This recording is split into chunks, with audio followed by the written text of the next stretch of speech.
એક દિવસ પતિ પત્ની બે બેઠા બેઠા વાતો કરતા હતા. તો વાતો કરતા કરતા હરિશ્ચંદ્રની વાત આવી. તો એની પત્નીએ એના પતિને પ્રશ્ન કર્યો કે હરિશ્ચંદ્ર રાજા છે તે આખું જીવન સત્ય બોલ્યા, કોઈથી ખોટું જ ન બોલ્યા, એનું કારણ શું? પછી એના પતિએ જવાબ આપ્યો કે ગાંડી, હરિશ્ચંદ્ર રાજા છે એ સત્ય બોલી શકતા એનું એક જ કારણ હતું. એની પત્ની કે શું?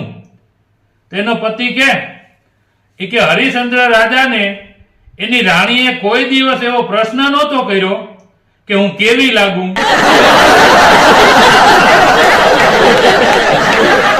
પણ સાહેબ હમણાં તો લગ્ન ગાળો ને એવા તૈયાર થાય કે એની વાત જવા જોઈએ. ફોટા પાડવાનો બધોય સમય બાદ કરીએ ને તો ખરેખર લગ્નની વિધિ 2 કલાક હાલે. પણ ભાઈના કાકાજી હહરાના દીકરાના લગ્નમાં જવું હોય તો કઈ સાડી પહેરીને જવું એ નક્કી કરતા 2 દી થાય. ગજબ એમ. એમાંય સાહેબ લિપસ્ટિક કરીને નીકળે. હા, અમુક બહેનો તો એવા લિપસ્ટિક કરે ને લિપસ્ટિક કરીને નીકળે ને એમ લાગે કે જાણે મીંદડી તાજો ઉંદેડો મારી નીકળી હોય.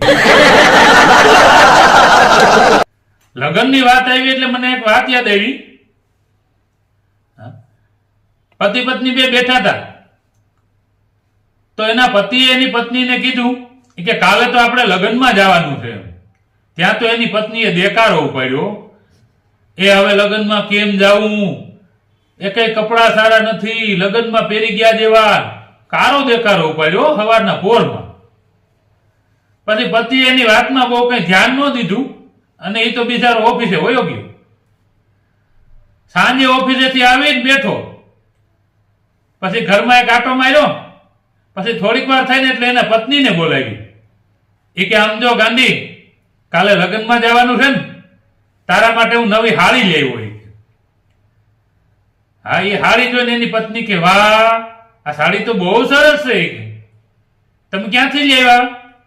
એનો પતિ કે તારા કબાટમાંથી.